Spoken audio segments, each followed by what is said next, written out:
Welcome, everyone. The Costume Society of America thanks you for joining today's oral history webinar in our series, Conversations on Dress. I am your host, Carmen Hyatt. Please remember to mute your microphone and turn off your camera to improve the streaming quality. Additionally, changing your screen view from everyone to active cameras will improve your experience. While we are broadcasting live, this content will be recorded and will be available to view afterwards through our YouTube channel.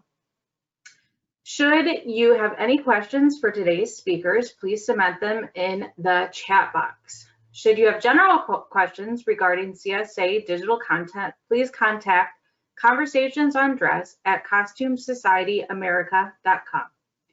I want to introduce our esteemed guest for tonight's Oral History Goes Live event, Howard Vincent Kurtz.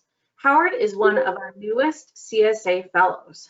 Howard, you mentioned to me earlier that you have 40 years of experience with designing costumes, 30 years of teaching experience, 20 years as a curator, and 10 years as a costume shop manager, and 5 years in the New York City costume shop. Oh, fuck it. So if my math is correct, Howard, that makes you at least 105 years old. You want to go ahead and turn on your camera so you can show how you look good for your age. Let me give you a little background on Howard before we get into the question. During his 25-year career at George Mason University, Mr. Kurtz directed main stage production and designed sets, costumes, hair, and makeup for over 75 years for the School of Theater, School of Design, and School of Music. His previous experience includes creating costumes for Broadway, Hollywood films, and television. For his work in New York City, he was honored to receive the Helen Hayes Outstanding Costume Design Award. In addition to his academic and professional career, Mr. Kurtz served as the Associate Curator of Costumes and Textiles at the Hillwood Museum and Gardens in Washington, D.C., the former residence of the Post serial heiress, Marjorie Merriweather Post. So Howard Vincent, you have done so much in your previous careers. Can you please give a couple of your favorite moments? Sure. I've done a lot in my career, and no, I'm not 100 years old, so it was 105. Right. Well, I've done a lot of things at the same time. You know what I mean? While I was at George Mason University, I was also working at Hillwood. I was still professionally designing. But I think my favorite moments are seeing the people that I've helped achieve their goals. I mean, for example, a student came to me at George Mason. She was a freshman, and she said, I want to work on a Broadway show. And I said, well, in 30 years, maybe you'll get that opportunity. She said, I'd like to do it while I'm in school. I was able to secure a position with her to work with William Ivey Long on Bronx Tale.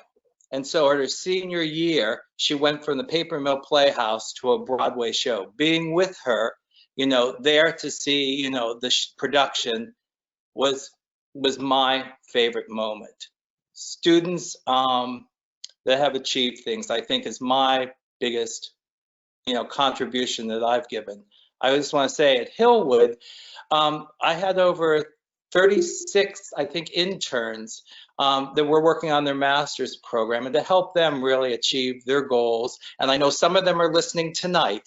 So that's been my biggest, and what I feel the most, you know, that's what to give back. It's been my biggest accomplishments, I think. Wonderful. What challenges have you encountered, and what have you learned from them? I don't think I've gotten this far if I saw them as challenges. I mean, for me, everything is an opportunity.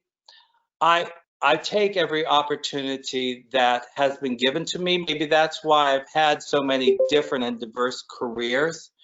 I've done a lot, you know, and have done, you know, a lot of different projects, but every opportunity I have taken has informed me to the next one, or maybe even while I'm working on something, I go, huh, why don't I use this tactic and see if it'll work in this situation?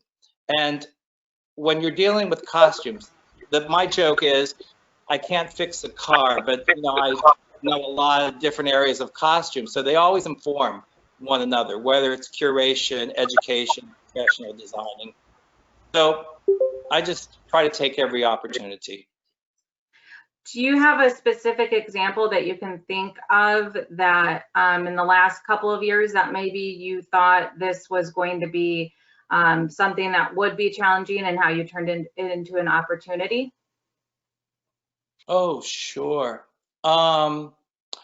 Designing a show, it's really interesting. I got an opportunity last year to design at the Orlando Shakespeare Theater, and I thought, oh, I hope I don't get a Shakespeare. I haven't done a Shakespearean play. I'm really good in these time frames, like 1850 to 1950. Give me those shows and I can do them. Well, the show that I was offered was Christmas at Pemberley. In my lifetime, I've never designed, 1800s, 1810 clothing. And this is a shout out to Ann Wass, if she's listening, because, the first thing I did is called up Ann and said, can you help me? Can you give me some information to help direct me to this? So it turned out fine. I knew how to design a show, but I wasn't really versed in that time period. So I sought other people that had the knowledge in those areas to sort of, what book should I read? Where should I be looking? So yes, and that just was like 4 or 5 months ago. Perfect. What are you currently working on? Because I think that you keep on telling me you've retired, and you always seem to have something going on. I never say no. No. What I'm doing right now is I'm actually writing a major project right now. I'm ready to do something that just came to me one evening, and I said, okay, I'm going to sit down and write. So I've been doing interviews and doing a lot of writing on this project that I'm hoping to unveil very soon. I also, in my free time to get out of the house, I work at the sewing studio, and it's a major fabric store, sewing machine store. I was just driving down the road one day, and it just happens to be, 3 minutes from my house. But what I do there, since COVID, I've been going in and filling online orders. I take care of the pattern inventory. I teach a class on flat patterning. I've worked at the Shakespeare Theater just in the costume shop stitching. I volunteer at a museum to catalog their clothing. And I spend 2 days at home sewing. So I'm just doing a couple things in retirement. Right. It sounds like your days are quite filled. Can you give us any teasers on the writing project that you're working on? Well, I would like to submit it October 1st for a paper, so can't say anything tonight. No, Stay we don't. tuned. Yeah, we wouldn't want to sway any of the potential jurors that might be. Right, so stay tuned. Yes, perfect. So I remember your first encounter with CSA. I don't know if you remember that, but you joined us at the 2010 National Conference in Kansas City. And I was just freshly, or I guess I'd been in my master's or my doctoral program, I can't even remember what, for a couple of years. And here you come in, just loud and boisterous, and you bought almost the entire silent auction inventory. I remember you going through and running and gathering things and telling people to go ahead and bid on everything and keep bidding. So how had you heard about Costume Society of America, and what made you want to join? Well, at this time, I was at Hillwood Museum, and I was getting ready for my first exhibition.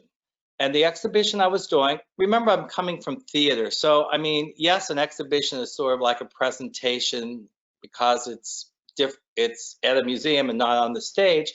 But I thought to do something on fancy dress costumes. And I was doing my research and working, and I came across a book that Cynthia Cooper had written. And so I contacted Cynthia Cooper. I didn't know, I should have guessed when it said Canadian that she was probably in Canada. But, you know, I talked to her on the phone and she said, come, you know what I mean? Let's visit and let me show you, you know, some of our costumes that we have on Fancy Dress. And so when I was there, I was talking to her about my, you know, sort of career in theater and, you know, education and museum studies and costume history. And she said, you know, there's an organization I think you should join. And I said, okay. And she said, it's called Costume Society of America. I said, oh, okay. It's in the States, but I'm coming to Canada to find this out. And she said, I think you should join. And she gave me all the information. She was so kind that day and gave me the information. And I came back home and said, okay, if I'm going to see what CSA is all about, I'm going to a symposium. And I went and I asked for a mentor. And in walks Joy Emery. And Joy said to me, she said, Howard, I signed up to be a mentor and I'm supposed to be your mentor. She said, I don't think you need a mentor. And I said, but what she did is she spent that afternoon, we sat together at the symposium and she was telling me things as presenters were going on and how the organization worked. I met the president, the vice, you know, incoming president. I met so many people there and everybody made me feel so welcome. And so I said, it was a fit. It was a fit for me. I just felt that where I was looking for costume design, museum curation, costume history, I wanted to find a group that had that, and CSA had everybody there. And it was love at first sight. It really was. Have you known Joy Emery before meeting her? I did. I know her from USITT. Okay. And Whitney Blossom, I actually taught a class when I was in New York working in the costume collection. She was there running it and she asked me to come in and teach a class. So I had known both of them, you know, 20 years earlier, but did not get the connection with Costume Society of America until that meeting in the hallway in Kansas City when Joy walked in, and it was great. It was a moment I'll always remember. How much did you end up buying at the silent auction? Oh, I was young and naive. That was 10 years ago. I don't remember, but what I do like, remember I come from a theater background, excitement, yeah. that last 5 minutes, there's nothing more than a thrill than to think, oh, I hope nobody knows this fact, but to think that I'm really bidding on all these things. I'm just trying to help to get the bids up so that we make, you know, a good profit. So I've scaled back in the past years, okay? I mean, last year when we were in Seattle, I only spent $10. Oh, Howard, you got to make those, you got to spend more. Well, I'm saying I'm retired. I don't need all those things. I give things to the silent auction now. I don't take things anymore.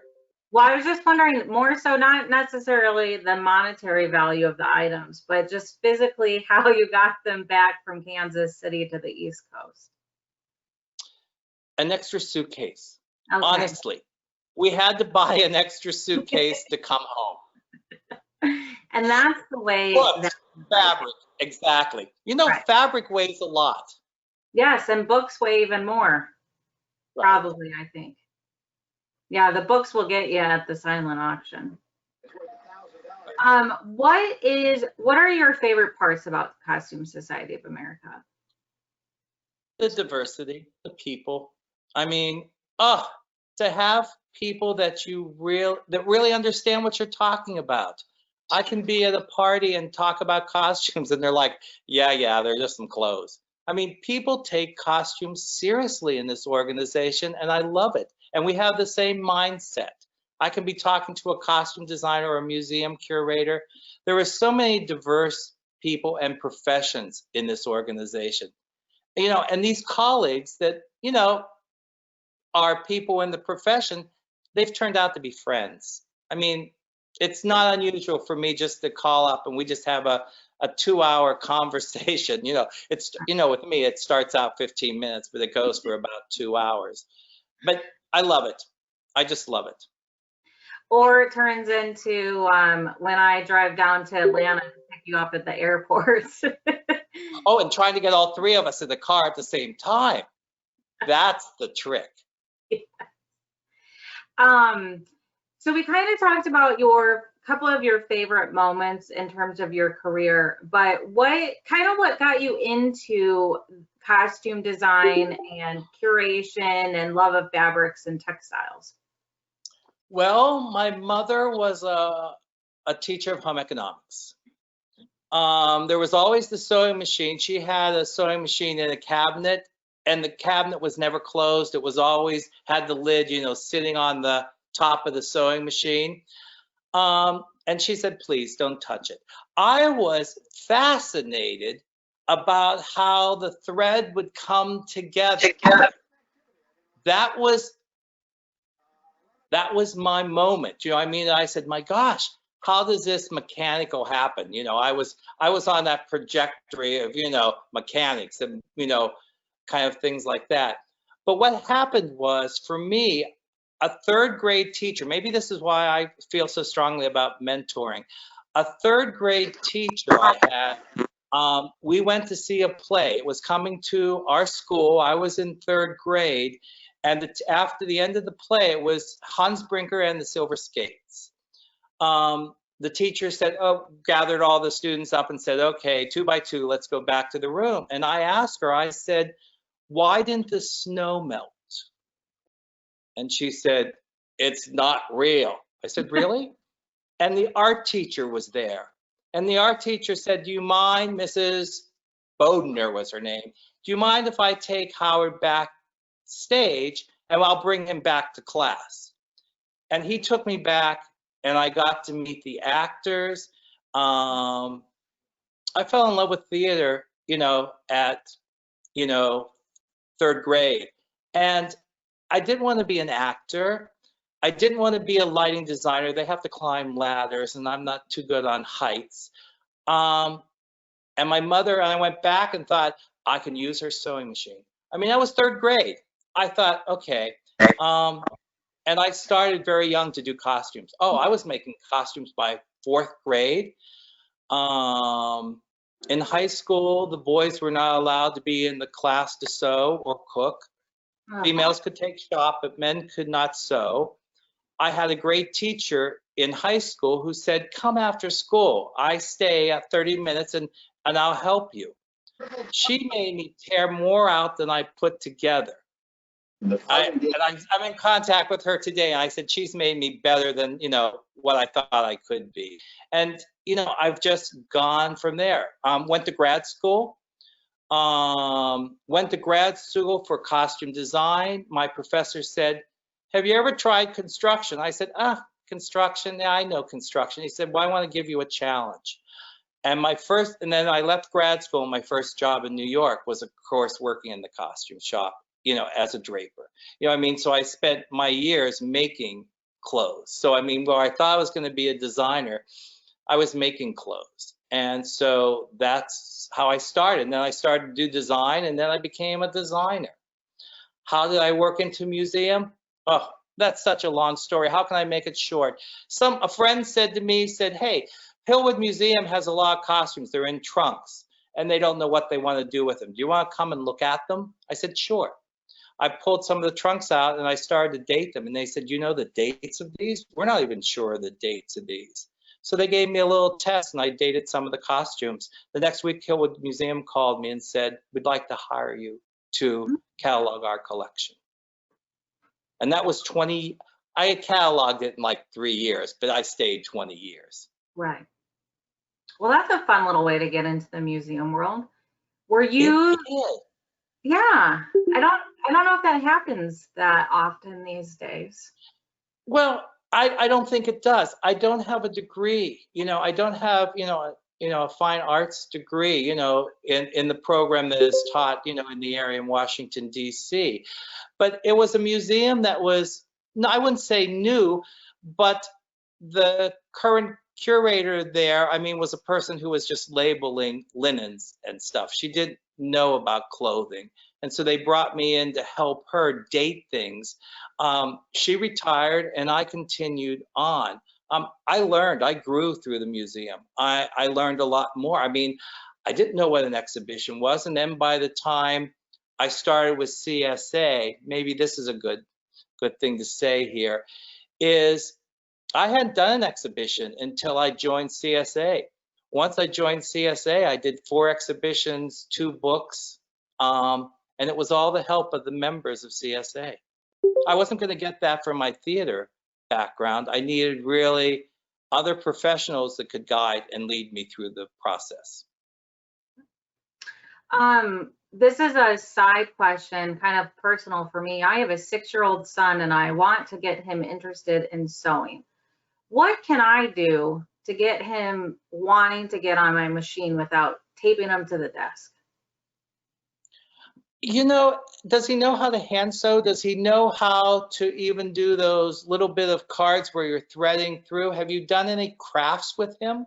I mean, we do crafts, but I don't think he's done the sewing, like the threading, in a while. He used my machine once and he put a pocket on a piece of fabric, and he was pretty good at it, but he hasn't been interested in it from that point. Oh, well, don't force him. No, yeah, don't force him. He'll never do it. But I would introduce him to some sort of crafts that have some hand sewing projects. I mean, it's amazing how many different stitches. I mean, I got through Boy Scouts because I could sew. It wasn't it's how I learned how to do all the knots in Boy Scouts. To get my badges in Boy Scouts, I figured out that the ropes that I were tying as knots, if they were just thread, this is how they would work, or how they would release, or whatever. Right. That's how I got all my badges in Boy Scouts. I knew how to sew. They didn't know that, but again, I used it for all my knots. Maybe Introduce him to it slowly. See what he takes. See how he takes to it. Maybe I need to tell him not to touch the sewing machine, and I will convince him. It will be reverse psychology. Please don't do that. Please don't. I gotta tell you, at the Helen Hayes Award, I took my mother to the Helen Hayes Award, and they were going to announce best costuming, and my mother was sitting beside me, and she was holding my hand, and she said, "Oh, honey, your hand's so cold." And I said, "Mom, I'm nervous." And she said, "Oh, I hope you win." And I said, "Mother, you didn't let me sew, and you could have ruined my career." And then they called my name. So anyway, exactly, I sort of got her back at that moment. Right, because did she let you? You had said that you had sewn in after school. Did she let you use her machine? She did. She did. By that time, by high school, I was making gowns. I mean, I made a whole wedding party the year after I graduated from high school. I made all the wedding gowns. Oh God, 1978.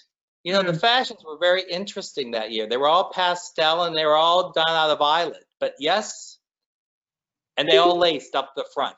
But yes, by that time, by high school, I was the sewer. My yearbook mentions me about my legacy for my life in high school was that I was going to own my own jumpsuit company. I was also wearing them at the time, but I was making them. I was making all my jumpsuits.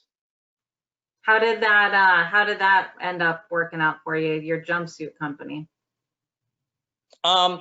It didn't, but I remember I was in district chorus, and I wore one of my jumpsuits, and I was talking. Of course, I was talking to the guy next to me. You know what I mean, about something, and the conductor stopped and said, "Hey, you in the jumpsuit? Can you be quiet?" I don't think I ever wore them ever since. Well, and then disco died, so out with the jumpsuit, but they're coming back. They're popular again. You could turn it around. That could be your retirement job, the jumpsuit company. Oh, well, I do what I do in retirement now is I make aprons. I'm on Etsy. It's fit to be tied. Haha. There's a plug. But what I was going to say is, you know what's great about an apron? No zippers, no buttonholes. I finally got smart. That's perfect. Yes. Aprons for anybody or aprons for a special activity? Oh, I just make a butcher's apron. One pattern, one style with some great fabrics that I get at the sewing studio. So Oh, perfect. I'm good. All right. I just was curious. I will have to check that out. Fit to be tied. Fit, and the word two. It's a letter two. Perfect. Fit to be tied. What advice would you give for young professionals trying to break out in the field? We know it is so difficult these days to find a job in clothing curation or in academia. What would you advise young professionals? I think my motto, never say no. I've never said no. I look at everything as an opportunity. As I said, one opportunity, takes me to the next opportunity. And you can be wrong. You can say, yes, sure, I'll do that, and find out it's not right for you. Great. Change directions. Life is long. I mean, you can do many things. And I would say, try it. See if it fits. I mean, I went to graduate school. I wanted to be a costume designer. They trained me to be a costume technician. It made me survive for, 3 to 5 years, working in New York. I mean, that's what I did. I wasn't going to go to New York and design. I wasn't known. I didn't have a big something behind me to do that. But boy, could I, make patterns. I mean, I love that to this day. I'm still teaching pattern drafting. I got to work at some of the greatest shops in New York. I got to meet some of the greatest stars. I'm not going to start name dropping, but it was because somehow when my professor said, I guess he kind of made me too, but he said, we're going to have you, build the show and not design it. He gave me an opportunity. I took it, and it paid the rent and started my whole career. So I would say to everybody who's young and listening, try it. Don't say no. That's not what I knew fashion history. I knew costume history. Hillwood hired me on my knowledge of costume history. They weren't looking for somebody with an MFA, in costumes. They were looking for somebody just to help. And I said, I'm here to help. And I did. So just try whatever you can and see what happens. If it's not right, you'll know. Right. Then do something else. But it's going to come back later in life. I guess I want to tell everybody that. If you do something that is outside of your comfort zone or not something that you think you want to do in life, don't ever say, that you're not going to do it, because you're going to use that 20 years later. You will use it again. Trust me on this one. It's happened to me over and over again. Can you think of are you thinking of a couple of specific examples right now of something that you tried that maybe you were uncomfortable that has come around and been helpful? Yeah, I actually was working day job in New York, working on, building in the shop. And then in the evening I would go, and they needed somebody to fill in, not as a dresser. But what they had here is they had an opening for someone to do wigs. And I thought, well, this would be well, that's interesting. I have a fan calling right now. I have a fan call. My secretary's picking the phone up right now. But what I was going to say is, I did wigs. Was that something I wanted to do? I had done a little bit of it, but I was doing wigs on Broadway, and I was a swing. I was filling in on shows, and it was really, something that was out of my comfort zone. what happened is somebody needed somebody to do wigs on the Miser on Broadway with Carol Shelley and Philip Bosco. And a friend said, could you do this? I just need help. What happened was I met the next person, who was Michael Kahn, who, when I moved to Washington, D.C., said, we need a draper at the Shakespeare Theater. Could you come and work for me? I would have never met Michael Kahn in Washington, D.C. if he wasn't working on the Broadway show where I was doing wigs. Mm-hmm. I didn't want to do wigs my life, but the opportunity it opened for me to do something else. And I came to Washington, D.C. and draped at the Shakespeare Theater for 2 years. What skills do you think that you've gathered over the years that aren't necessarily tied to costume design or museums that you find that have been really helpful? You know, so if you're saying yes to everything, it might not have what you thought was applicable, but. Oh, I'm a good baker. Costume shop people work really hard. I can take them in a good snack.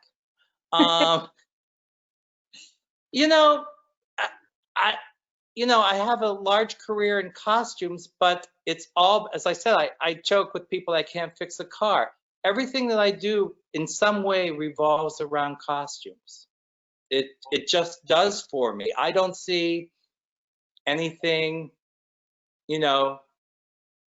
that doesn't inform clothing, what we look like, what we wear. I can't think of anything, really. As I said, I'm a good baker. Do your hobbies then, if you can have any hobbies right now in your retired life, do they always kind of revolve around costume and textiles in some way? It does. It does. I mean, we were driving to the grocery store one evening. I didn't need another job. I was retired. I told myself I was going to retire at 59 and a half, and I did. I left Hillwood first, and then spent a semester at George Mason to say goodbye there. And I was done, and we were moving off to Florida. I would say I was here probably a month, and we were driving to the grocery store. My husband, Howard, said to me, he said, oh, look, there's a sewing store. And so we went to groceries, and then he said, don't look. Don't look. I never said anything, forget it. So I took them home and then went back and said, hello. And they said, can you sew? I said, sure, I can sew. They said, do you want to? And I just fall into it. Working at the sewing studio, the costume shop manager from the Orlando Shakes walked in, said the same question, can you sew? And I started to work, at the Shakespeare Theater. Can you design? Sure. It just leads one thing to another. Yeah, my whole life revolves around costume. I'm surprised that Howard pointed out a sewing studio to you, a sewing shop, because I'm pretty much not allowed to go to a fabric store, a yarn shop, any sort of bead store. I'm not allowed. My husband does not encourage this behavior. Well, see, what I'm saying is he saw it and then he was like, forget it. I didn't say anything. I didn't see anything. Forget it. I love it. And what's interesting is my biggest trick is that the garage walks into a mudroom, and from the mudroom, I have a sewing room. So the fabric I buy, I bring from the car to the mudroom to the sewing room. It never comes into the house, so he never sees it. Okay. I have good hiding spots. Yes. If you're costumes, making costumes, clothing, fabric, you have a lot of, find a good hiding place. Gotta find a good hiding place. That's my advice. Right. Mine is fabric and books, and you would find books kind of stashed all over this house. Well, and I'm giving a lot of books back to the silent auction now because I'm a hoarder. I had a costume library at George Mason, a costume library at Hillwood, and my own personal costume library. When it came time to move, I went, why do I have 3, 4, 5 copies of this book? Right. So anyway, yeah, that's when I had all those different offices, I just didn't want to carry a book from one to another. So yes. Tons of books. Perfect. So expect that at the next CSA silent auction when we can finally be together again, is 5 copies of the same book from Howard. Well, I hope so. Oh, did you see I dressed up tonight? Because this is the first time I was ready to dress up for the symposium, and this is the first time I've been dressed up in like maybe out to dinner once since I moved. So I felt I had to dress up. Right. I forgot I was gonna comment on your outfit earlier. I'm wearing Well, yes, I haven't dressed up. I'm in t-shirts and shorts down here. Right. I'm wearing a t-shirt, but it's a fancy t-shirt. So I'm considered myself dressed up too. Okay. You look great. Thank you. You do too. Well, I was going to ask you how CSA has helped throughout your career. You've kind of already highlighted, you've kind of joined late in the game career-wise, but you but it still helped you. But it has. But I was going to say yes. Oh, would I have loved to have been in my 20s or 30s and been with this organization? Who knows? Who knows what they would have created? Maybe not. Maybe I found it at the right time, but I knew. Maybe it's, yes, the right time. Well, and I was going to say, Kansas City was so funny because I had met so many people, and we had friends in Kansas City, and we went to dinner, and we sat at dinner and watched everybody go down to a board meeting. And I said, someday, I hope. And I mean, every year I presented a paper, Classroom Society has given me the opportunity to do so much. I mean, yeah, I packed a lot in the last 10 years. It's because I think I came in it very late, and so I don't know if I'm making up for lost time, but I'm just saying, anytime I did an exhibition, I would ask somebody about how they did it, and what I should and shouldn't do. During an exhibition, I called up Newby Richardson and said, we're doing a new exhibition and the museum has a lot of money. Well, I shouldn't say it that way. They had significant amount of money, and they said they're thinking about new mannequins. So I didn't know anything about mannequins. I used the mannequins that they had when I came into the job. And so I called Newby, and Newby said, oh, this is where you get them. I called June Beauvais and said, how do you dress a man? Anyway, but I'm just saying, the people in the organization are the ones that have helped me the most. They just have. I don't know if that answers your question, but they've given back so much. Yeah. I mean, in these 10 years, I've gotten so much. Right. I've just gotten so much from everyone. It's great. They're my friends. Well, and you had mentioned because of CSA, you had done exhibitions and written the books and everything. So I think you answered the question perfectly. Well, you see this little book. Oh, here's my bookcase right here. Sorry. You see this little book on Ulrich Royce? Mm-hmm. That was do you remember that 20-minute paper I gave on Ulrich Royce? Sorry, I can't say that I do. Oh, you were at another session. You missed that one. And that paper, that 20-minute paper turned out to be, I don't even know, a 269-page book. Right. From just giving a 20-minute presentation, people talked to me afterwards and asked me questions. And I knew those questions needed to be answered as I started to write the book. Mm-hmm. That's how CSA has helped. Before we get to any audience questions, which I'll check here in a minute, where do you see the future of CSA?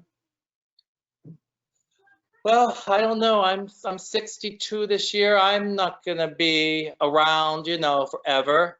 I think CSA. Well, that's what I'm saying. But I think CSA future is with the young professionals. I mean, that's who's going to lead and guide this organization. I remember sitting on the endowment board and asking if I could Skype into a meeting because I was doing an exhibition at Hillwood and could not fly out until Thursday while they had the meeting on Wednesday for the endowment. I suggested that I come into the meeting electronically.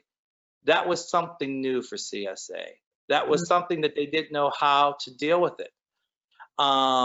We had to invent new ways of communication if somebody from the endowment could not be there. Do you know what I mean? Who wanted to be there but just couldn't. And look what we're doing tonight. Right. I mean, it's amazing. And we're talking maybe 5, 6 years ago that this was a conversation. You know, we're moving fast. I mean, with technology and everything, we're moving fast. What will the future?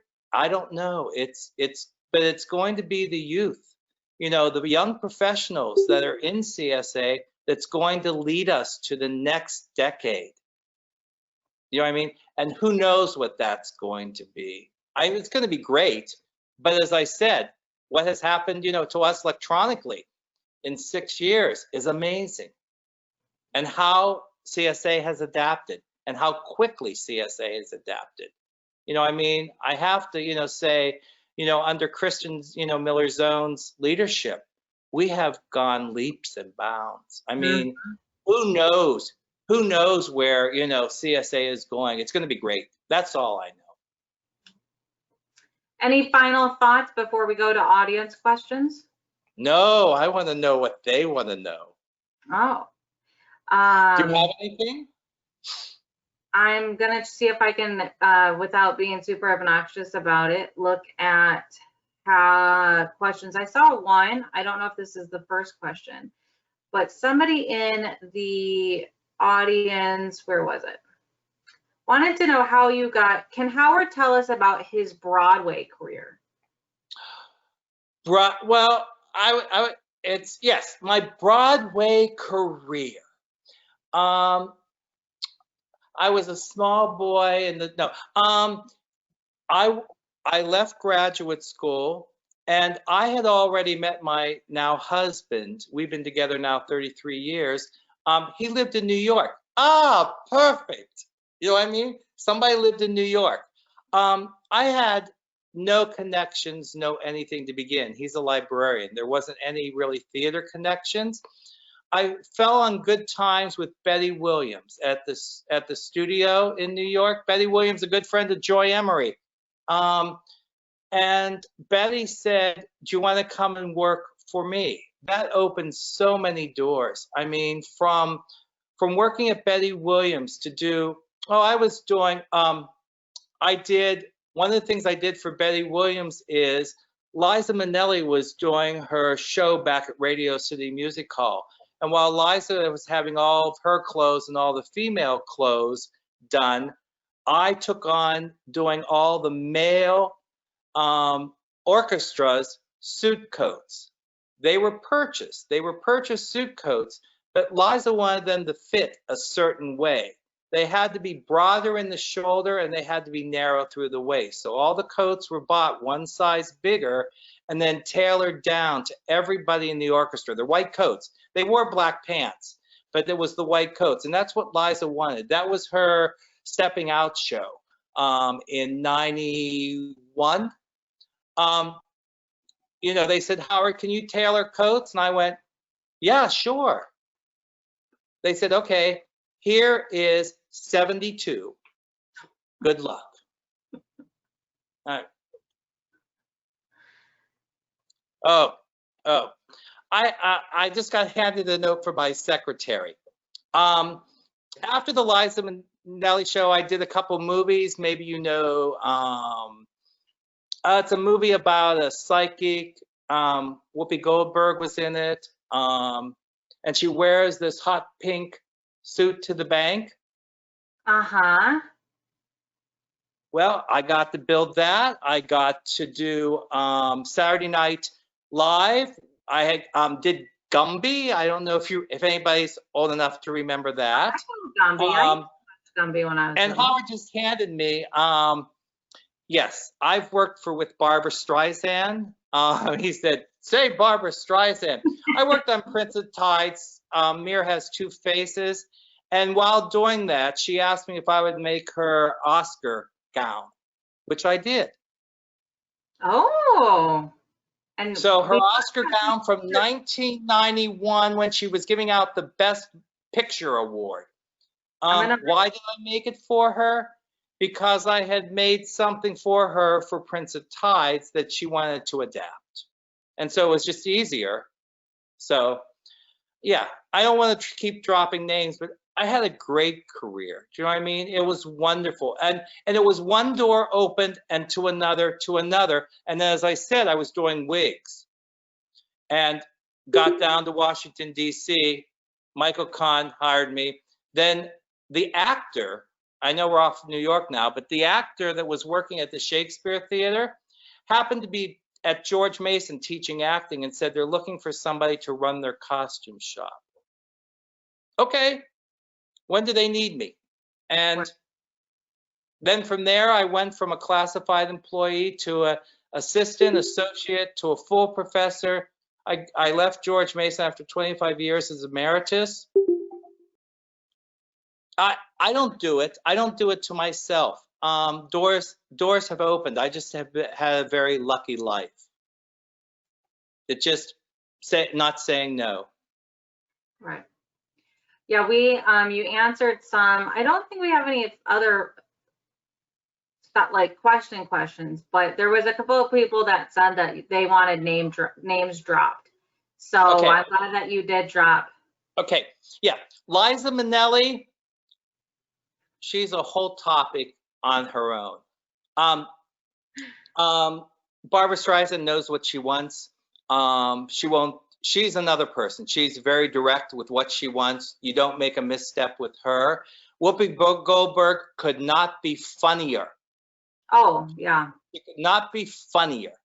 Holly Hunter. Oh, I do have to say, I did the clothes for Once Around with Holly Hunter. It's probably not a very popular movie, but she had a red polka dotted dress. You can go, everybody Google it. Holly Hunter dinner dress. It's a red polka dotted dress with very small polka dots.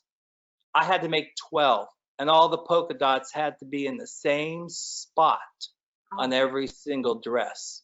Why did go you look? Because what happens is it gets rained upon. She wears it a lot, and so they needed it for different shots. I worked on Quantum Leap. Scott Bakula could not be a sweeter guy. I got to make, when he was a female, I got to make his, usually just the upper half shown in the mirror that he was a woman. So like it would be the top. So he would close a shaving mirror and then there would be him in a dress. So it was usually just a half a costume. Again, they didn't need the full costume. Broadway, I got to do, I don't even know how many. It was moving so fast. I worked on The Hard Nut with Marty Pack-Ladinas when he did The Nutcracker. It was called The Hard Nut. I was given the total show of Lost in Yonkers with Irene Worth, and she did also the movie. I didn't do the movie, I did the stage play. Yeah, names, tons of names. They're just people. They really are. They're just people. I did a costume for one person I won't mention, and I was so enthralled, and I wanted to meet her, and I couldn't wait till I could get to, do this costume for her. She got there smoking a cigarette, and she said to me, "So where's the goddamn costume?" It changed. My whole thinking of her changed in that moment. So, and she remains nameless in my memoirs, and that's not what I'm writing. Okay, I'm not writing my memoirs yet, but yes. But that's what I mean. You get this sort of impression what you think about someone, and sometimes it's true and sometimes it's not. But those are some of the names that I've worked with. And again, it's making the clothes, it's making them feel good. I mean, creating a character. Again, when I was in New York, I was doing construction. I never designed in New York. So construction, but it led me to design later in my life. Yvonne K would like to know what show would be your dream show to costume. I can say that in one word. A little night music. Anybody out there, if your theater's doing a little night music and needs a designer, turn of the century, I'm there. I want to do that show so bad. I love the music. I have the poster. I sing all the songs. Would I love to costume that show? I mean, it's right in my time period. I always say my best years are 1850 to 1950. Give me that show, and I can do it historically correct while still giving it the theatrical flair it needs. And Little Night Music just drops right in there. Little Foxes, 1900s. If anybody's out there and knows they needs a costumer, I won't say no. Anyway. What job or show has been your greatest challenge, and what has been the most gratifying? Challenge. George Mason University, this show that was written was called Tiger, Tiger, Tiger. It was about these 3 tigers that come to life in the children's room. One is a tiger from New York. One is a tiger from Texas, from where they do nuclear bombs. Where's that? What's it called? Where do they do the big explosion in Texas, like, or wherever it is, out west? I can't think. Anyway, and the tiger from the moon. Having actors who needed to move and play tigers and dress appropriately, that was a challenge. I mean, again, it was out of my comfort zone. You know, I find that when I get something out of my comfort zone, I somehow can make it work because I take all the other knowledge and go, no, I was never a zookeeper in my life, but I love to do research. So that was a hard show to conceptualize and actually make it work, but we actually loaded the tails so they actually bounced. They were put on to a belt and then, you know, it's threaded through the costume. I mean, they looked really well, and it's on my website, howardvincentkurtz.com. You'll see a picture of Tiger, Tiger, Tiger. I think it turned out very successful, but again, it was a challenge. You know, what was the other part of the question? What's the most gratifying? Oh, dream of a common language. It will always be.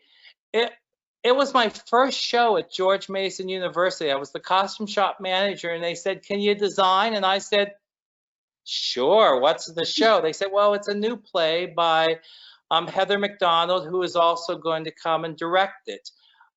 Gorgeous playwright, and it's about a woman from 1880s who wants to be a painter. It's a gorgeous show. If you want to read a good play, read Dream of a Common Language. It's about understanding one another and listening.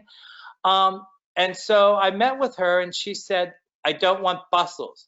And I said, "But as a costume historian in that period, I don't want to bustle." I worked around it. I worked with colors and textures.